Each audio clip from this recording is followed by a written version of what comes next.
Okay ಸ್ನೇಹಿತರೆ, ಯಾವುದೇ ಸಮಯದಲ್ಲಿ ನಮ್ಮದು ತಪ್ಪಿಲ್ಲ, ಬೇರೆಯವರು ತಪ್ಪು ಮಾಡಿದಾಗ ಅವ್ರು ಎಂಥ ಅಧಿಕಾರಿ ಆಗಿರಲಿ, ACP ಆಗಿರಲಿ, ಡಬಲ್ ಸ್ಟಾರ್ ಆಗಿರಲಿ, DC ಆಗಿರಲಿ, ಯಾರೇ ಆಗಿರಲಿ ಪ್ರಶ್ನೆ ಮಾಡ್ಬೋದು.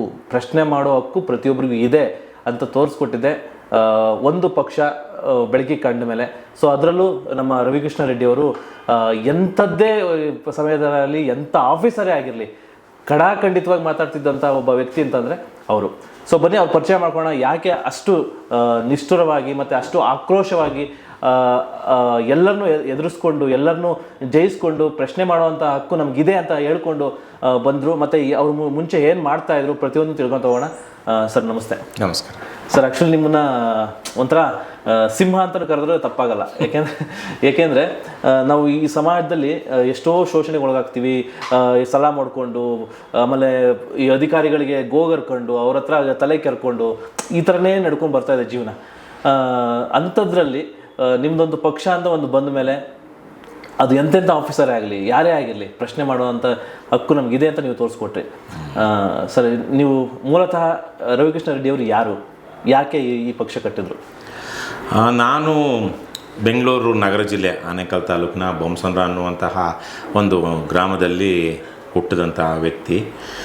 ಸೊ ನಾನು ಸರ್ಕಾರಿ ಶಾಲೆಯಲ್ಲಿ ಓದಿದ್ದು 7th ತನಕ. ಆಮೇಲೆ ಬೆಂಗಳೂರಲ್ಲಿ ಬೇರೆ ಬೇರೆ ಈ ಥರ BE ಮತ್ತು ME ಕಂಪ್ಯೂಟರ್ ಸೈನ್ಸ್ ಇಂಜಿನಿಯರಿಂಗು ಅಲ್ಲಿ ತನಕ ಮಾಡಿದ್ದು ನನ್ನ ವಿದ್ಯಾಭ್ಯಾಸ.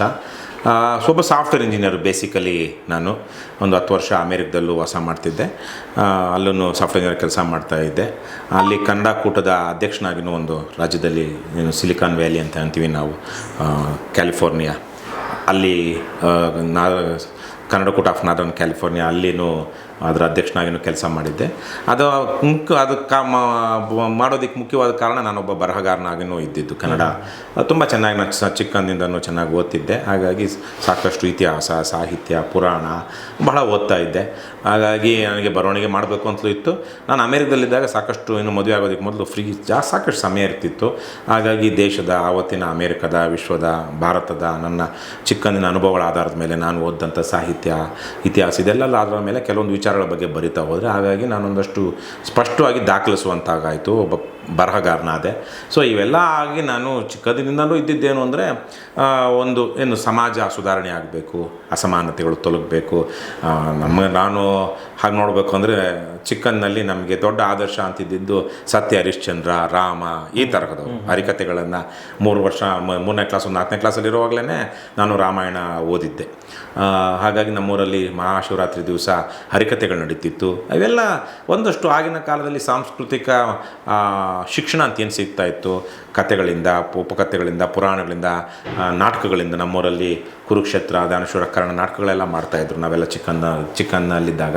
ಸೊ ಹಾಗಾಗಿ ಇವೆಲ್ಲ ನೋಡಿದಾಗ ನಮಗೊಂದು ಸಾಂಸ್ಕೃತಿಕ ಮೌಲ್ಯಗಳ ಬಗ್ಗೆ, ಒಂದು ಸಾಂಸ್ಕೃತಿಕ ಶಿಕ್ಷಣದ ಮೂಲಕ ಒಂದಷ್ಟು ಒಳ್ಳೆಯ ವಿಚಾರಗಳು ಪರಿಚಯ ಆಗ್ತಾಯಿತ್ತು.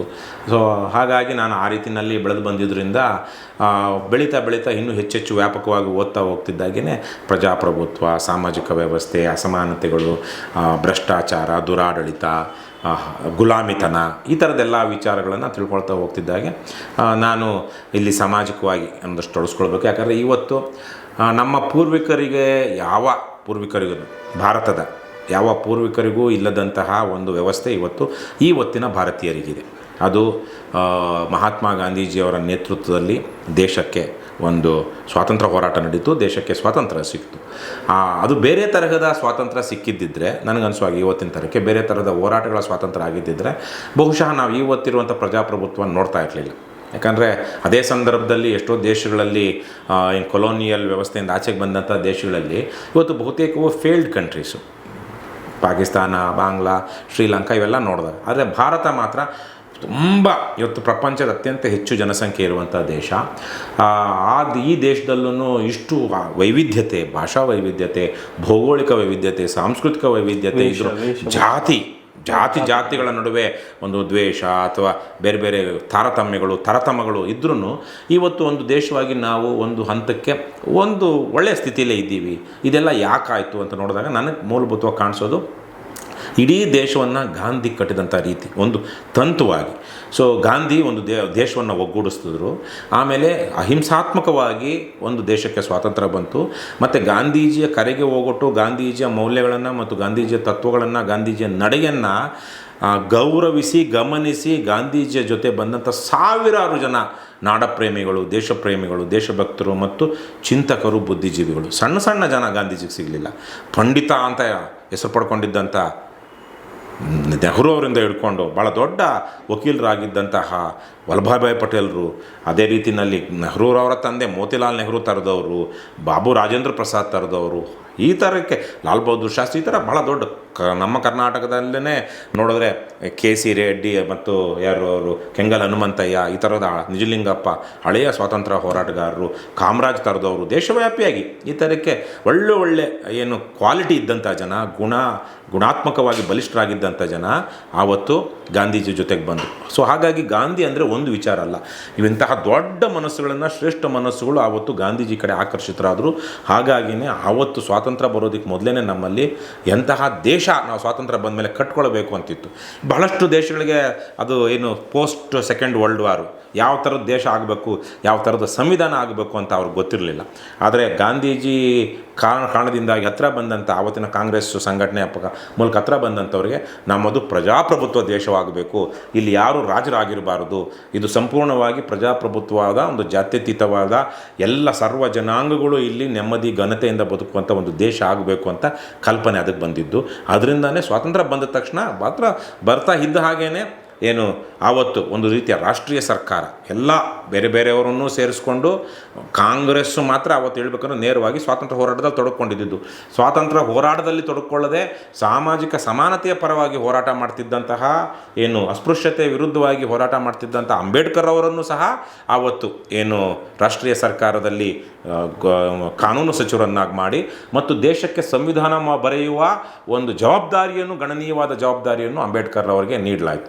ಸೊ ಈ ಥರ ಶ್ರೇಷ್ಠ ಮನಸ್ಸುಗಳು ಆವತ್ತು ಒಂದು ಕಡೆ ಬಂದು ಮಾಡಿದ ಕಾರಣದಿಂದಾಗಿ, ಸ್ವಾತಂತ್ರ್ಯದ ಕಾರಣಕ್ಕಾಗಿ ನಮಗೆ ಸಂವಿಧಾನ ಎಲ್ಲರಿಗೂ ಒಪ್ಪಿತವಾಗುವಂಥ ಸಂವಿಧಾನವನ್ನು ಬರ್ಕೊಳ್ಳೋಕ್ಕಾಯಿತು. ಆ ಸಂವಿಧಾನವನ್ನು ಅನುಷ್ಠಾನ ಆದಮೇಲೆ ನೆಹರು ಅಂತವರು ಒಂದು 10-15 ವರ್ಷಗಳ ಕಾಲ ಬಹಳ ಒಂದು ದೊಡ್ಡ ಸ್ಟೇಟ್ಸ್ಮನ್ ರೀತಿಯಲ್ಲಿ, ಬಹುಶಃ ಗಾಂಧೀಜಿಯವರನ್ನು ಬಿಟ್ಟರೆ ಈ ದೇಶದಲ್ಲಿ ಪ್ರಜಾಪ್ರಭುತ್ವಕ್ಕೆ ಭಾಳ ದೊಡ್ಡ ಬುನಾದಿಯನ್ನು, ಸಂವಿಧಾನ ಬಂತು. ಆದರೆ ಸಂವಿಧಾನವನ್ನು ಅಂಬೇಡ್ಕರ್ ಅವರು ಭಾಳ ದೊಡ್ಡ ಮಾತು ಹೇಳ್ತಾರೆ, ಸಂವಿಧಾನವನ್ನು ದೇಶಕ್ಕೆ ಅರ್ಪಣೆ ಮಾಡ್ತಾನೆ. ಅದನ್ನು ಹಲವಾರು ಸಂದರ್ಭದಲ್ಲಿ ಹೇಳಿದ್ದೀನಿ, ಉಲ್ಲೇಖಿಸ್ತಾ ಇರ್ತೀನಿ. ಇತ್ತೀಚೆಗೆ ನಾನು ಎಲ್ಲೋ ಒಂದು ಕಡೆ ನೋಡಿದಾಗ ಅದನ್ನು ದೆಹಲಿಯಲ್ಲಿ ಒಂದು ಸಭೆಯಲ್ಲಿ ಭಾಗವಹಿಸಿದಾಗ ನಿವೃತ್ತ ನ್ಯಾಯಮೂರ್ತಿಗಳು ಅದೇ ಪದವನ್ನು, ಅದೇ ಕೋಟನ್ನು ಬಳಸಿದ್ರು. ಏನು ದೇಶದ ಇವತ್ತು ಸಂವಿಧಾನವನ್ನು ಅರ್ಪಣೆ ಮಾಡ್ತಾ ಅಂಬೇಡ್ಕರ್ ಅವರು ಹೇಳಿದ್ದೇನು ಅಂದರೆ, ಇವತ್ತು ಒಂದು ಉತ್ಕೃಷ್ಟವಾದ ಸಂವಿಧಾನವನ್ನು ನಾನು ದೇಶಕ್ಕೆ ಕೊಡ್ತಾ ಇದ್ದೀನಿ, ಆದರೆ ಸಂವಿಧಾನ ಎಷ್ಟೇ ಉತ್ಕೃಷ್ಟವಾಗಿದ್ದರು ಅದನ್ನು ನಿಭಾಯಿಸುವಂಥವ್ರು, ನಿರ್ವಹಿಸುವಂಥವರು ಕೆಟ್ಟವರಾಗಿದ್ದರೆ ಆ ಒಳ್ಳೆಯ ಸಂವಿಧಾನವು ಕೆಟ್ಟ ಸಂವಿಧಾನವಾಗುತ್ತೆ. ಒಂದು ಸಂವಿಧಾನ ಎಷ್ಟೇ ಕೆಟ್ಟದಾಗಿದ್ದರೂ ಆವತ್ತಿನ ಸಂದರ್ಭದಲ್ಲಿ ಅದನ್ನು ನಿಭಾಯಿಸ್ತಿರುವಂಥವ್ರು ಒಳ್ಳೆಯವರಾಗಿದ್ದರೆ ಕೆಟ್ಟ ಸಂವಿಧಾನವು ಒಳ್ಳೆಯ ಸಂವಿಧಾನವಾಗುತ್ತೆ ಅಂತ. ಅಂದರೆ ಕಾಮನ್ ಸೆನ್ಸು, ನಮ್ಮ ನ್ಯಾಯ ಪ್ರಜ್ಞೆ, ಇದು ಆವತ್ತಿನ ಜನರ ನಂಬಿಕೆಗಳನ್ನು ಏನು ಅಥವಾ ಅವರ ಆವತ್ತಿನ ವ್ಯವಸ್ಥೆಯನ್ನು ಕಟ್ಟುತ್ತೆ ಹೊರತು ಸಂವಿಧಾನ ಅನ್ನುವಂಥ ಒಂದು ಗ್ರಂಥ ಅದು ಒಳ್ಳೆಯವರ ಕೈಯಲ್ಲಿ ಇಲ್ಲದೇ ಇದ್ದರೆ ಅದು ಕಟ್ಟೋದಿಲ್ಲ ಅನ್ನುವಂಥ ಮಾತುಗಳನ್ನು. ಸೊ ಹಾಗಾಗಿ ಈಗ ನೆಹರು ಅಂತವರು ಆ ಸಂವಿಧಾನವನ್ನು ಅಂತರ್ಗತ ಮಾಡಿಕೊಂಡು ಅವತ್ತೊಂದು ಪ್ರಜಾಪ್ರಭುತ್ವ, ಡೆಮೊಕ್ರೆಟಿಕ್ ಇನ್ಸ್ಟಿಟ್ಯೂಷನ್ಸ್ನ ಕಟ್ಟಿದ್ರು. ಸೊ ಅದರಿಂದಾಗಿ ಇವತ್ತು ಭಾರತೀಯರಿಗೆ ಹಿಂದೆ ನಮ್ಮ ಯಾವ ತಲೆಮಾರಿಗೂ ಇಲ್ಲದಂತಹ ಹಕ್ಕುಗಳು, ಒಂದಷ್ಟು ಏನು ಸೌಕರ್ಯಗಳು ಸಿಕ್ಕಿದೆ. ಹಾಗಾಗಿ ಇವೆಲ್ಲ ನಾನು ಯೋಚನೆ ಮಾಡಿದಾಗ ಇದು ದೇಶ ಸ್ವಾತಂತ್ರ್ಯ ಇವೆಲ್ಲ ಬಂದಾಗ ಮುಂದಿನ ದಿನಗಳಲ್ಲಿ ಯಾವ ಥರ ದೇಶ ಹೋಗಬೇಕು ಅಂತಿದ್ದಾಗ ನನ್ನದೇ ಆದ ರೀತಿಯಲ್ಲಿ ನಾನು ಈ ಪ್ರಜಾಪ್ರಭುತ್ವ, ಸಂವಿಧಾನ ಇವೆಲ್ಲ ಅಸಮಾನತೆಗಳನ್ನ ತೊಲಗಿಸೋದಕ್ಕೆ ಇವೆಲ್ಲ ಶಕ್ತಿ ಆಗುತ್ತೆ.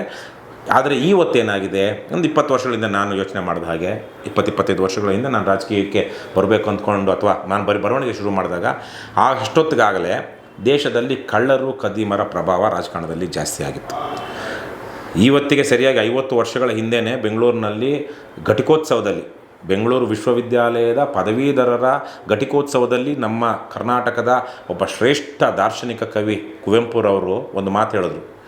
ಇವತ್ತಿನ ಚುನಾವಣೆಗಳು ಅಂದರೆ 74ರಲ್ಲಿ ಹೇಳಿದ್ದವರು, ಇವತ್ತಿನ ಚುನಾವಣೆಗಳು ಗುಣಾಶ್ರಿತವಾಗಿಲ್ಲ ಧನಾಶ್ರಿತವಾಗಿವೆ. 74ರಲ್ಲಿ ಕಳ್ಳರು, ಕದೀಮರು, ಕಾಳಸಂತೆಕೋರರು ಇವರೆಲ್ಲರೂ ಇವತ್ತು ಹಣದ ಆಧಾರದ ಮೇಲೆ ಗೆದ್ದು ಬರ್ತಾ ಇದ್ದಾರೆ.